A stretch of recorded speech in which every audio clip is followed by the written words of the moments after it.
Good evening prime time ന്യൂസിലേക്ക് എല്ലാ പ്രേക്ഷകർക്കും സ്വാഗതം. ഞാൻ പ്രവിത ലക്ഷ്മി. വിശദമായ വാർത്തകൾ നോക്കാം. മൺസൂണിന് മുൻപ് മഴക്കെടുതി.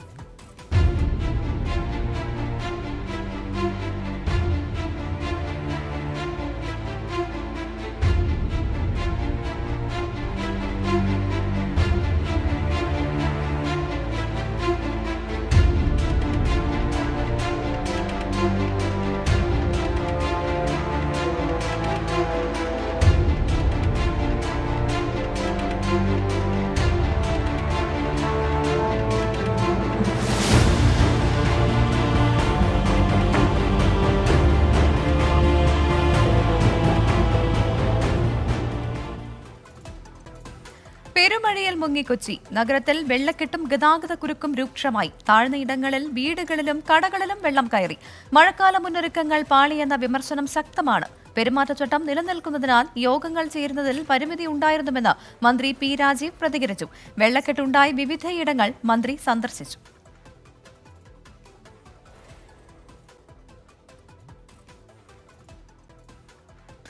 അതേസമയം കോട്ടയത്തും ശക്തമായ മഴയായിരുന്നു. തലനാടും ഇടമറുകിലും ഉരുൾപൊട്ടി 7 വീടുകൾക്ക് കേടുപാടുകൾ സംഭവിച്ചു. ഈരാറ്റുപേട്ട വാഗമൺ റൂട്ടിൽ മണ്ണിടിഞ്ഞ് ഗതാഗതം തടസ്സപ്പെട്ടു. മീനച്ചിലാറ്റിലും മണിമലയാറ്റിലും ജലനിരപ്പ് ഉയരുന്ന സാഹചര്യത്തിൽ ജാഗ്രതാ നിർദ്ദേശം നൽകിയിട്ടുണ്ട്. മലയോര മേഖലയിലേക്കുള്ള രാത്രികാല യാത്ര നിരോധിച്ചു. പലയിടങ്ങളിലും ദുരിതാശ്വാസ ക്യാമ്പുകൾ തുറന്നിട്ടുണ്ട്.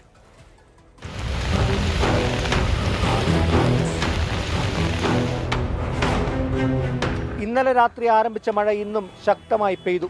മഴ പെയ്യുന്നതിനൊപ്പം കാറ്റും വീശിയതോടെ വലിയ നാശനഷ്ടമാണ് ജില്ലയിൽ റിപ്പോർട്ട് ചെയ്തത്. MC റോഡടക്കം പ്രധാന റോഡുകളിലെല്ലാം വെള്ളം കയറി. പലയിടത്തും ഗതാഗതം തടസ്സപ്പെട്ടു. ഉച്ചയോടെയാണ് തലനാടും ഇടമറുകിലും ഉരുൾപൊട്ടിയത്. തലനാട് ചോനമലയിലും ഇടമുറുക് ചൊക്കല്ലുമാണ് ഉരുൾപൊട്ടിയത്. പലയിടങ്ങളിലും മണ്ണിടിച്ചിലുമുണ്ടായി. ഈരാറ്റുപേട്ട വാഗമൺ റോഡിൽ മണ്ണിടിഞ്ഞതിനെ തുടർന്ന് ഗതാഗതം തടസ്സപ്പെട്ടു. മീനച്ചിലാറ്റിലും മണിമലയാറ്റിലും ജലനിരപ്പ് ഉയർന്നതോടെ തീരങ്ങളിൽ താമസിക്കുന്നവർക്ക് ജാഗ്രതാ നിർദ്ദേശം ജില്ലാ കളക്ടർ നൽകിയിട്ടുണ്ട്. മലയോര മേഖലകളിൽ രാത്രികാല യാത്രകൾക്കും നിരോധനമുണ്ട്. പല ടൗണുകളിലും വെള്ളക്കെട്ട് അനുഭവപ്പെട്ടു. മുണ്ടക്കയം, കാഞ്ഞിരപ്പള്ളി, മല്ലപ്പള്ളി തുടങ്ങിയ സ്ഥലങ്ങളിലും മഴയെ തുടർന്ന് വെള്ളക്കെട്ടുണ്ടായി. വിവിധ മേഖലകളിൽ ദുരിതാശ്വാസ ക്യാമ്പുകളും തുറന്നിട്ടുണ്ട്. 15 കുടുംബങ്ങളിൽ നിന്നായി 45 പേരെ മാറ്റിപ്പാർപ്പിച്ചു. ഉച്ചയ്ക്ക് ശേഷം മഴയ്ക്കൽപ്പം ശമനമുണ്ടായെങ്കിലും അടുത്ത മണിക്കൂറുകളിൽ മഴ ശക്തമാകുമെന്നാണ് കാലാവസ്ഥാ നിരീക്ഷണ കേന്ദ്രം അറിയിക്കുന്നത്. 24 കോട്ടയം.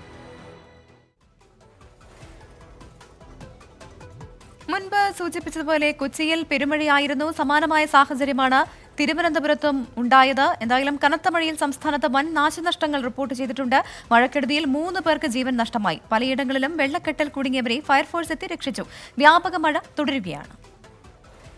ശക്തമായ മഴയിലും കാറ്റിലും വീട്ടുമുറ്റത്ത് നിന്ന തെങ്ങ് ദേഹത്തേക്ക് മറിഞ്ഞ് ആലപ്പുഴ കൊയ്പ്പള്ളിക്കാരാർമ സ്വദേശി അരവിന്ദ് മരിച്ചു. മുതലപ്പുഴയിൽ വള്ളം മറിഞ്ഞ് മത്സ്യത്തൊഴിലാളിയായ എബ്രഹാമിനും ജീവൻ നഷ്ടമായി. കാസർഗോഡ് കാഞ്ഞങ്ങാട് പുഴയിൽ കുളിക്കാനിറങ്ങിയ 14-കാരൻ സിനാൻ ചുഴിയിൽപ്പെട്ടു മരിച്ചു. കൊല്ലത്തും തിരുവനന്തപുരത്തും റോഡുകളിലെ വെള്ളക്കെട്ട് ഗതാഗതത്തിന് തടസ്സമായി. കൊല്ലം, മരുത്തടി, ശക്തികുളങ്ങര, മങ്ങാട് പ്രദേശങ്ങളിൽ വീടുകളിൽ വെള്ളം കയറി. തിരുവനന്തപുരത്ത് നെയ്യാറ്റിൻകര ശ്രീകൃഷ്ണ ക്ഷേത്രത്തിന്റെ ചുറ്റുമതിൽ തകർന്നു വീണു. ചിറയൻകീഴ് കോട്ടൺ ഹിൽ സ്കൂളുകളുടെ മതിലിടിഞ്ഞു. വെഞ്ഞാറമൂട്ടിലും കല്ലമ്പലത്തും വെള്ളക്കെട്ടിൽ ഒറ്റപ്പെട്ടുപോയ കുടുംബങ്ങളെ ഫയർഫോഴ്സ് എത്തി രക്ഷിച്ചു. നഗരമേഖലയിലും ഉൾപ്രദേശങ്ങളിലും മഴ കനത്തു. വർക്കല പാപനാശത്ത് കുന്നിടിഞ്ഞു.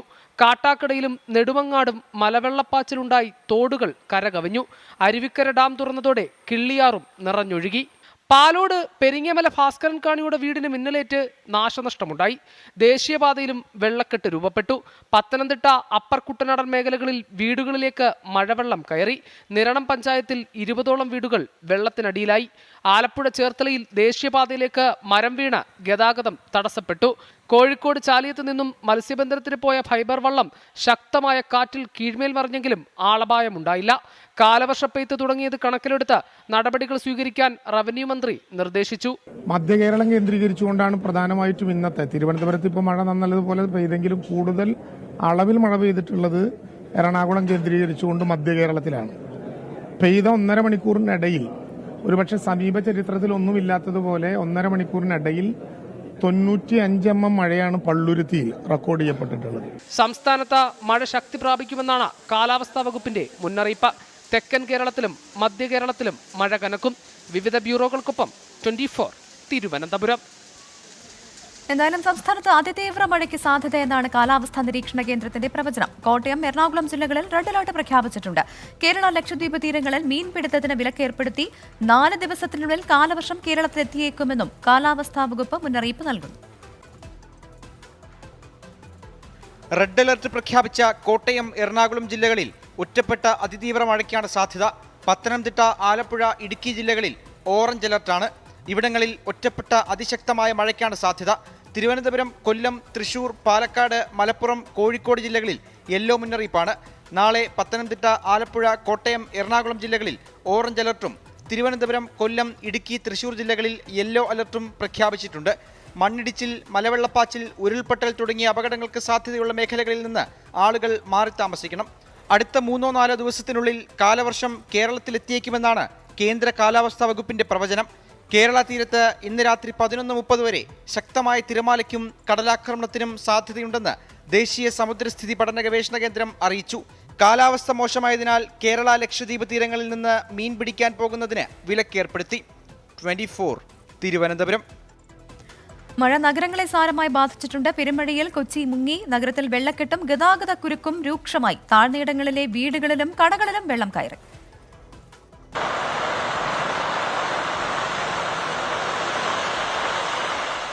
കാലവർഷത്തിന് മുൻപേ എത്തിയ കനത്ത മഴയിൽ കൊച്ചി നഗരം വെള്ളക്കെട്ടിലായി. ഇടപ്പള്ളി, തൃക്കാക്കര, ഇൻഫോ പാർക്ക് മേഖലകളിൽ വെള്ളക്കെട്ട് അതിരൂക്ഷമായതോടെ ഗതാഗതം തടസ്സപ്പെട്ടു. തൃക്കാക്കരയിൽ 20ഓളം വീടുകളിൽ വെള്ളം കയറി. ഒരു വീടിന്റെ സംരക്ഷണ ഭിത്തി ഇടിഞ്ഞു.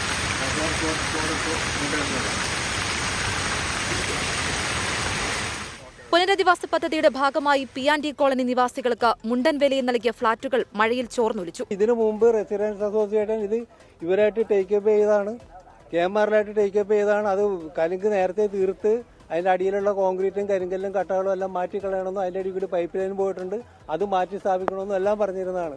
ഒരു നടപടി ഉണ്ടായില്ല.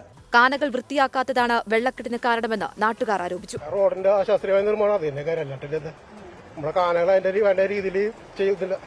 ആ പ്രവർത്തനം നല്ല രീതിയിൽ ചെയ്യണം. കാനല അഴുക്കുകളൊക്കെ വാരിക്കളയുക, അതൊന്നും ചെയ്യുന്നില്ല. അത് വെള്ളക്കെട്ടിന്റെ മെയിൻ കാര്യം. ജില്ലയിൽ 2 ഇടങ്ങളിൽ ക്യാമ്പുകൾ തുറന്നു. മഴക്കാലപൂർവ്വ ക്രമീകരണങ്ങൾക്ക് യോഗങ്ങൾ ചേരാൻ തെരഞ്ഞെടുപ്പ് കമ്മീഷന്റെ ഇടപെടൽ തടസ്സമായെന്നും സാധ്യമാകുന്ന എല്ലാ ഇടപെടലുകളും നടത്തുന്നുണ്ടെന്നും മന്ത്രി P. രാജീവ്. ക്യാമ്പ് 2 സ്ഥലത്ത് തുറന്നിട്ടുണ്ട്, കളമശ്ശേരി HMT സ്കൂളിലും. പക്ഷെ വലിയ തോതിൽ ആളില്ല, 2 പേരൊക്കെ വന്നിരും. മതി. വെള്ളം ഇറങ്ങുന്ന മുറയ്ക്ക് അവർ തിരിച്ചു പോകുമെന്നാണ് കണക്കാക്കുന്നത്. എല്ലാ തരത്തിലുള്ള മുന്നൊരുക്കങ്ങളും സർക്കാർ നടത്തിയിട്ടുണ്ട്. കണ്ടമാലി സൗദി പള്ളിക്ക് സമീപവും ഫോർട്ട് കൊച്ചിയിലും വള്ളം മറിഞ്ഞ അപകടത്തിൽപ്പെട്ട മത്സ്യത്തൊഴിലാളികളെ രക്ഷപ്പെടുത്തി. തൃക്കാക്കര കൈപ്പടമുകളിലും അമ്പലമുകൾ ഏറ്റിക്കരയിലും കാർ വെള്ളത്തിൽ വീണു. ഹൈക്കോടതി ജഡ്ജി ജസ്റ്റിസ് സിയാദ് റഹ്മാന്റെ വീട്ടിലും ഡോക്ടർ M. ലീലാവതിയുടെ വീട്ടിലും വെള്ളം കയറി. Doctor M. ലീലാവതിയുടെ പുസ്തകശേഖരം വെള്ളത്തിൽ മുങ്ങി. ഫോർട്ട് കൊച്ചിയിലും തോപ്പുംപടിയിലും താഴ്ന്ന മേഖലകളിലും വെള്ളം കയറി. ഫോർട്ട് കൊച്ചിയിൽ KSRTC ബസ് സ്റ്റാൻഡിൽ മരം വീണു. കൊച്ചിയിൽ പെയ്ത കനത്ത മഴ ജനജീവിതത്തെ ആകെ ദുരിതത്തിലാക്കി. വരും ദിവസങ്ങളിലും എറണാകുളം ജില്ലയിൽ മഴ മുന്നറിയിപ്പുണ്ട്. നഗരമേഖലകളിലേക്കടക്കം മഴ കനത്താൽ വീണ്ടും വെള്ളക്കെട്ടുണ്ടാകും. തോപ്പുംപടിയിൽ നിന്ന് ക്യാമറാമാൻ രാഹുൽ VS-നൊപ്പം വിനീത VG 24. തീവ്രമഴയിലും കാറ്റിലും KSEBക്ക് കനത്ത നാശനഷ്ടം. പ്രാഥമിക കണക്കുകൾ പ്രകാരം 48 കോടിയിലേറെ രൂപയുടെ നാശനഷ്ടങ്ങളാണ് റിപ്പോർട്ട് ചെയ്യുന്നത്. 895 HT പോസ്റ്റുകളും 6230 LT പോസ്റ്റുകളും തകർന്നു. മരങ്ങളും മരച്ചില്ലകളും വീണതിനെ തുടർന്ന് 6230 ഇടങ്ങളിൽ LT ലൈനുകളും 895 ഇടങ്ങളിൽ HT ലൈനുകളും പൊട്ടിവീണു. 185 ട്രാൻസ്ഫോമറുകൾക്ക് കേടുപാടുകൾ സംഭവിച്ചു. ഒറ്റപ്പെട്ട സ്ഥലങ്ങളിൽ ഒഴികെ സമയബന്ധിതമായി വൈദ്യുതി പുനഃസ്ഥാപിക്കാൻ സാധിച്ചുവെന്ന് KSEB അറിയിച്ചു. കേരളത്തിൽ മാത്രമല്ല മിസോറമിലും കനത്ത മഴയുണ്ടായി. മിസോറമിലെ ക്വാറിയിലുണ്ടായ ഉരുൾപൊട്ടലിൽ മരണം 10 നിരവധി പേർ കുടുങ്ങിക്കിടക്കുകയാണ്. കനത്ത മഴ രക്ഷാപ്രവർത്തനത്തെ ബാധിച്ചു. ഇന്ന് പുലർച്ചെയാണ് അപകടമുണ്ടായത്. മിസോറാമിലെ ഐസ്വാൾ ജില്ലയിൽ കനത്ത മഴയ്ക്കിടെയാണ് ഇന്ന് പുലർച്ചെ 6 മണിയോടെ ക്വാറിയിൽ ഉരുൾപൊട്ടലുണ്ടായത്. തൊഴിലാളികളും പരിസരത്തെ വീടുകളും അതിശക്തമായ മഴവെള്ളപ്പാച്ചിലിൽപ്പെട്ടു. ഇതുവരെ 10 പേർ മരിച്ചതായി അധികൃതർ അറിയിച്ചു. ഇവരുടെ മൃതദേഹങ്ങൾ പുറത്തെടുത്തു. കുടുങ്ങിക്കിടക്കുന്നവരെ പുറത്തെടുക്കുവാനുള്ള ദൗത്യം പുരോഗമിക്കുകയാണ്. രക്ഷപ്പെടുത്തിയ ഒരു കുട്ടിയെ ചികിത്സയ്ക്കായി അടുത്തുള്ള ആശുപത്രിയിലേക്ക് മാറ്റി. പ്രദേശത്ത് നിർത്താതെ പെയ്യുന്ന മഴയും മണ്ണിടിച്ചിലുമാണ് തെരച്ചിൽ തടസ്സപ്പെടുത്തുന്നതെന്ന് അധികൃതർ പറയുന്നു. സംസ്ഥാനത്ത് അതിശക്തമായ മഴയെ തുടർന്നുണ്ടായ മണ്ണിടിച്ചിലിൽ നിരവധി ഹൈവേകളും റോഡുകളും തകർന്നു. ഗതാഗതം പുനഃസ്ഥാപിക്കുവാനുള്ള പ്രവർത്തനങ്ങളും ആരംഭിച്ചിട്ടുണ്ട്. സർക്കാർ ജീവനക്കാരോട് വീട്ടിലിരുന്ന് ജോലി ചെയ്യാൻ ഭരണകൂടം നിർദ്ദേശിച്ചു. അപകട സാധ്യത മേഖലകളിൽ നിന്ന് മാറി താമസിക്കുവാനും സർക്കാർ മുന്നറിയിപ്പ് നൽകിയിട്ടുണ്ട്. അപകടത്തിൽ രാഷ്ട്രപതി ദ്രൗപദി മുർമു അനുശോചനം രേഖപ്പെടുത്തി. 24 ഡൽഹി. തിരുവനന്തപുരം നെടുമങ്ങാട് കിള്ളിയാറിൽ ഒഴുക്കിൽപ്പെട്ട പോത്തിനെ കരയ്ക്കെത്തിച്ചു. ഫയർഫോഴ്സ് സംഘമെത്തിയാണ് രക്ഷപ്പെടുത്തിയത്. പോത്തിനെ രക്ഷപ്പെടുത്തുന്നതിന്റെ ദൃശ്യങ്ങൾ 24-ന് ലഭിച്ചു.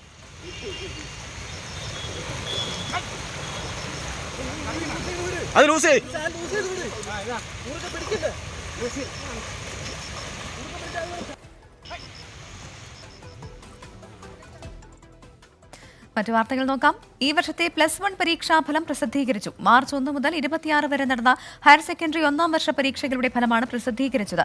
ഹയർ സെക്കൻഡറി വകുപ്പിന്റെ പോർട്ടലുകളിൽ ഫലം അറിയാനുള്ള സൗകര്യം ഏർപ്പെടുത്തിയിട്ടുണ്ട്. സ്കൂൾ തലത്തിലും വിദ്യാർത്ഥികളുടെ വ്യക്തിഗത ഫലവും അറിയാം. 4,14,159 വിദ്യാർത്ഥികളാണ് പരീക്ഷാഫലം കാത്തിരുന്നത്. ഈ വർഷം നേരത്തെ മൂല്യനിർണ്ണയം നടത്തിയാണ് ഫലം പ്രസിദ്ധീകരിച്ചിരിക്കുന്നത്.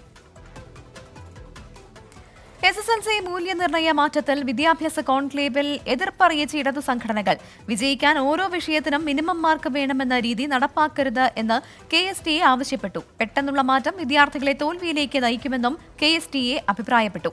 പുതിയ മാറ്റത്തെ SFIയും എതിർത്തു. മിനിമം മാർക്ക് രീതി വിദ്യാർത്ഥികളിൽ സമ്മർദ്ദമുണ്ടാക്കും എന്നാണ് SFIയുടെ വാദം. എന്നാൽ വിദ്യാഭ്യാസ വിദഗ്ധരും മറ്റ് അധ്യാപക സംഘടനകളും മിനിമം മാർക്ക് നടപ്പാക്കണമെന്ന നിർദ്ദേശത്തോട് യോജിച്ചു. വിദ്യാഭ്യാസത്തിന്റെ ഗുണനിലവാരം വർദ്ധിപ്പിക്കാൻ ഇത് ഇടയാക്കും. 1ാം ക്ലാസ് മുതൽ മിനിമം മാർക്ക് വേണമെന്നാണ് കോൺഗ്രസ് അനുകൂല സംഘടനയായ AKPCTA ആവശ്യപ്പെട്ടത്. വിദ്യാഭ്യാസ മന്ത്രി വി ശിവൻകുട്ടിയുടെ അധ്യക്ഷതയിൽ ചേർന്ന കോൺക്ലേവിൽ റവന്യൂ മന്ത്രി K രാജൻ മുഖ്യപ്രഭാഷണം നടത്തി.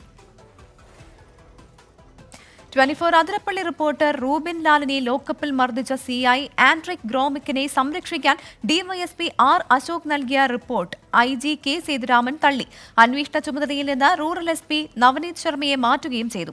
വനം വകുപ്പിലെയും പോലീസിലെയും ഉന്നതരുടെ ഒത്തുകളിയുടെ ഭാഗമായാണ് റൂബിൻ ലാലിനെ ചട്ടം ലംഘിച്ച് അറസ്റ്റ് ചെയ്തത് എന്ന വാർത്ത നേരത്തെ പുറത്തുവന്നതാണ്. അതിനിടെ റൂബിൻ ലാലിനെ മർദ്ദിച്ച ബീറ്റ് ഓഫീസർ ജാക്സൺ ഫ്രാൻസിസിനെ വനം വകുപ്പ് വീടിനടുത്തേക്ക് സ്ഥലം മാറ്റി.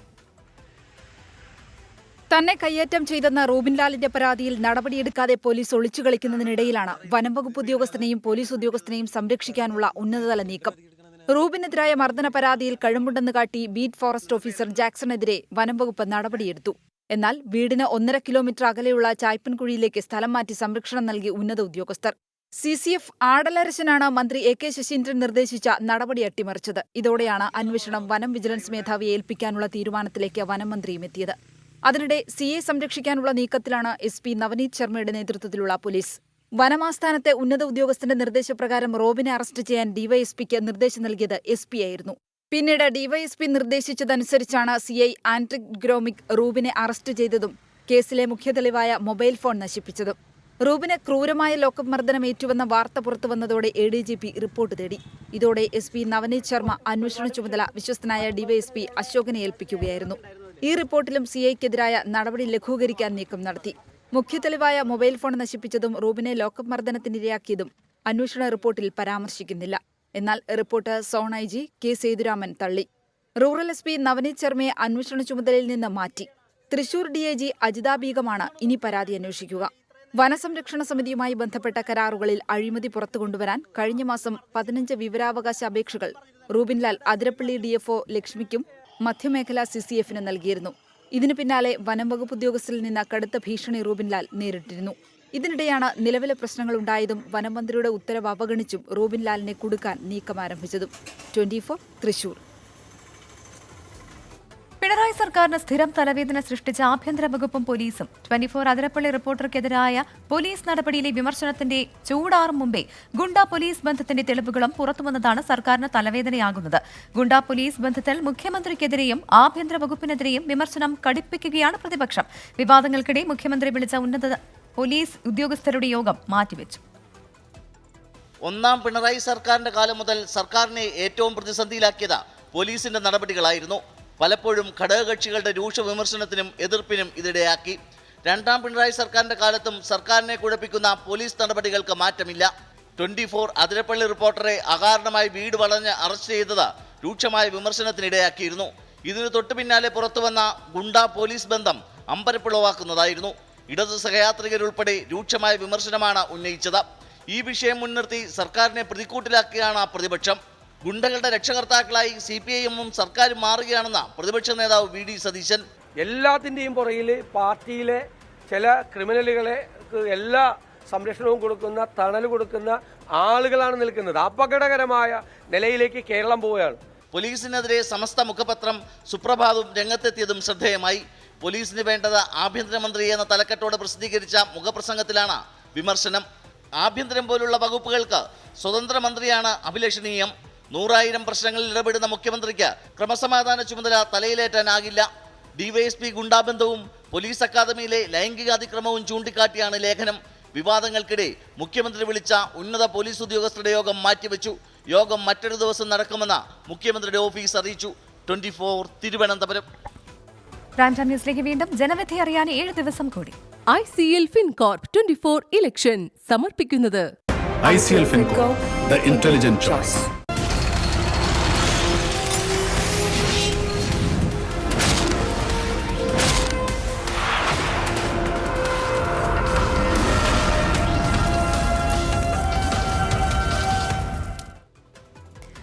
ലോക്സഭാ തെരഞ്ഞെടുപ്പിന്റെ അവസാനഘട്ട പ്രചാരണത്തിന് ശേഷം പ്രധാനമന്ത്രി കന്യാകുമാരിയിലേക്ക്.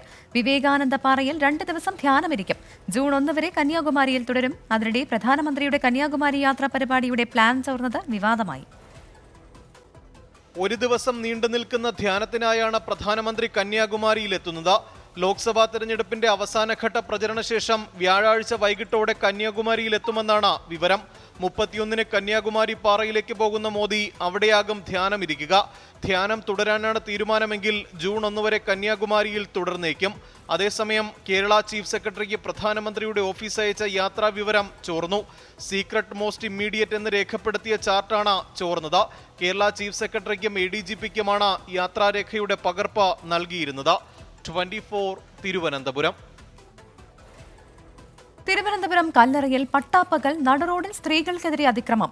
വഴിചോദിച്ച സ്ത്രീകളുടെ കാറിൽ 2 അംഗ സംഘം അതിക്രമിച്ചു കയറി. 18-കാരിയുടെ ശരീരത്തിൽ പിടിച്ചുവെന്നും വീഡിയോ എടുത്തുവെന്നും പരാതിയുണ്ട്. കൊല്ലം നിലമേൽ സ്വദേശികളായ 3 സ്ത്രീകളാണ് അതിക്രമം നേരിട്ടത്. ബഹളം കേട്ടെത്തിയ നാട്ടുകാരാണ് രക്ഷപ്പെടുത്തിയത്. സംഭവത്തിൽ ലൈംഗികാധിക്ഷേപത്തിന് കേസെടുത്ത പാങ്ങോട് പോലീസ് കല്ലറ സ്വദേശിയായ ഓട്ടോ ഡ്രൈവർ രാജീവിനെ അറസ്റ്റ് ചെയ്തു. ഒരാൾ ഒളിവിലാണ്. ബാർ ഉടമകളുടെ പണപ്പിരിവിൽ ദുരൂഹത തുടരുന്നു. പണപ്പിരിവ് കോഴ നൽകാനല്ല എന്നും വസ്തു വാങ്ങാനാണെന്നുമാണ് federation of Kerala hotel association വിശദീകരിച്ചത്. എന്നാൽ വസ്തു വാങ്ങാൻ 1 ലക്ഷം രൂപ വീതം നേരത്തെ തന്നെ പിരിച്ചിരുന്നുവെന്ന് തെളിയിക്കുന്ന രേഖകൾ 24-ന് ലഭിച്ചു. വിവാദ ശബ്ദ സന്ദേശത്തെക്കുറിച്ച് അന്വേഷിക്കുന്ന ക്രൈംബ്രാഞ്ച് സംഘം ഇടുക്കിയിലെ ബാർ ഉടമകളുടെ മൊഴിയെടുത്തു.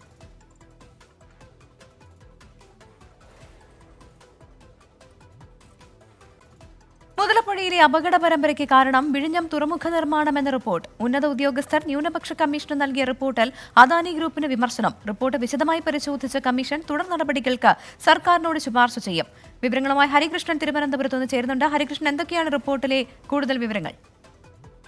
പ്രവിധ ഈ സംസ്ഥാന ന്യൂനപക്ഷ കമ്മീഷൻ കഴിഞ്ഞ സിറ്റിംഗിലാണ് ഈ മുതലപ്പുഴയിൽ നിരന്തരമായി നടക്കുന്ന അപകട പരമ്പരയെപ്പറ്റി റിപ്പോർട്ട് സമർപ്പിക്കണമെന്ന് ആവശ്യപ്പെട്ടത്. ഈ ഫിഷറീസ് ഡയറക്ടർ, തുറമുഖ വകുപ്പ് സെക്രട്ടറി, ജില്ലാ കളക്ടർ, തീരദേശ IG എന്നിവരോടാണ് ഈ റിപ്പോർട്ട് സമർപ്പിക്കണം എന്നാവശ്യപ്പെട്ടത്. എന്നാൽ ഈ സിറ്റിംഗിൽ പ്രത്യേകം റിപ്പോർട്ടുകൾ ഇതിൽ സമർപ്പിച്ചിട്ടുണ്ട്. അതിൽ ഏറ്റവും പ്രധാനപ്പെട്ട കാര്യം ഈ അദാനി വിഴിഞ്ഞം അന്താരാഷ്ട്ര തുറമുഖത്തിന് വിമർശനമുണ്ട്. ഇതുമായി ബന്ധപ്പെട്ട കല്ലുകൾ ബാർജിൽ കൊണ്ടുപോകുന്നത് ഈ മുതലപ്പുഴയിൽ അപകടം വിളിച്ചു വരുത്തി അല്ലെങ്കിൽ അപകടത്തിന് ആഴം കൂട്ടി എന്ന വിമർശനമാണ് ഇതിൽ പ്രധാനമായും പറഞ്ഞിരിക്കുന്നത്. അത് മാത്രമല്ല, ഇത്തരത്തിൽ മുതലപ്പുഴയിൽ അപകട പരമ്പരയുമായി ബന്ധപ്പെട്ട സർക്കാർ സമർപ്പിച്ച റിപ്പോർട്ടിലും വിമർശനമുണ്ട്. ഏതായാലും ഇത് സംബന്ധിച്ച ഈ റിപ്പോർട്ടുകൾ പഠിച്ചതിന് ശേഷം ന്യൂനപക്ഷ കമ്മീഷൻ സർക്കാരിന് ആവശ്യമായ നിർദ്ദേശം നൽകുമെന്നാണ് ന്യൂനപക്ഷ കമ്മീഷണർ അറിയിച്ചിരിക്കുന്നത്.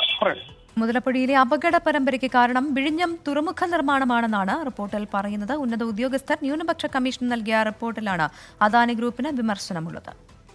വാർത്തകൾ തുടരുന്നു. ഇപ്പോൾ വരുന്നൊരു വാർത്തയിലേക്ക്. സംസ്ഥാനത്തെ നഴ്സിംഗ് പ്രവേശനത്തിൽ നിലനിന്നിരുന്ന പ്രതിസന്ധി പരിഹരിച്ചു. സർക്കാരും നഴ്സിംഗ് മാനേജ്മെന്റുകളുമായി നടത്തിയ ചർച്ചയെ തുടർന്നാണ് പരിഹാരമുണ്ടായത്. ഇത്തവണയും ഏകജാലകം വഴി പ്രവേശനം നടത്തും. വിവരങ്ങളുമായി MG പ്രതീഷ് തിരുവനന്തപുരത്ത് നിന്ന് ചേരുന്നുണ്ട്. പ്രതീഷ്, മുൻപ് ആരോഗ്യമന്ത്രിയുമായി നടത്തിയ ചർച്ചയിൽ ഏതാണ്ട് സമവായത്തിലെത്തിയിരുന്നു. ഇപ്പോൾ അതിൽ ഒരു ഉറപ്പ് വന്നിരിക്കുന്നു, അല്ലേ?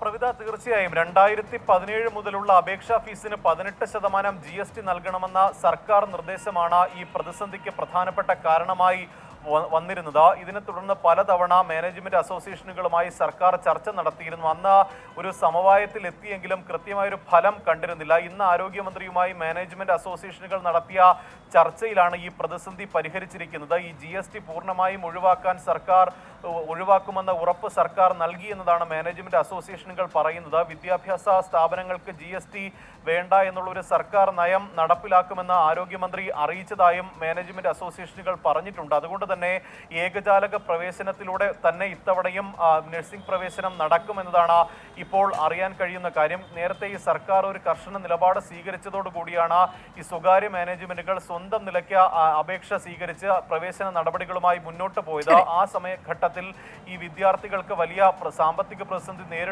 നേരിട്ടിരുന്നു. അതുകൊണ്ടാണ് പിന്നീടും ചർച്ച നടത്തി ഇപ്പോൾ ഈ ഒരു പ്രതിസന്ധിക്ക് പരിഹാരം കണ്ടെത്തിയത്. പ്രവിത MG പ്രതീഷാണ് വിവരങ്ങൾ നൽകിയത്.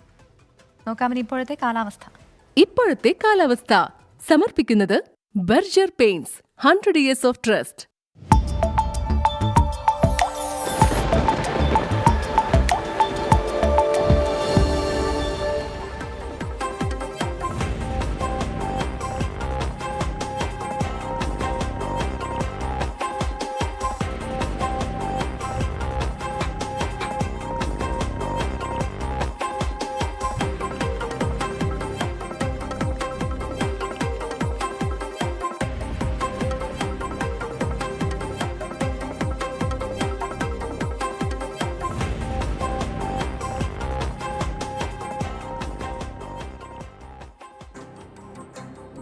ഇതോടെ പ്രൈം ടൈം ന്യൂസിന്റെ സമയം ഇവിടെ പൂർണ്ണമാകുന്നു.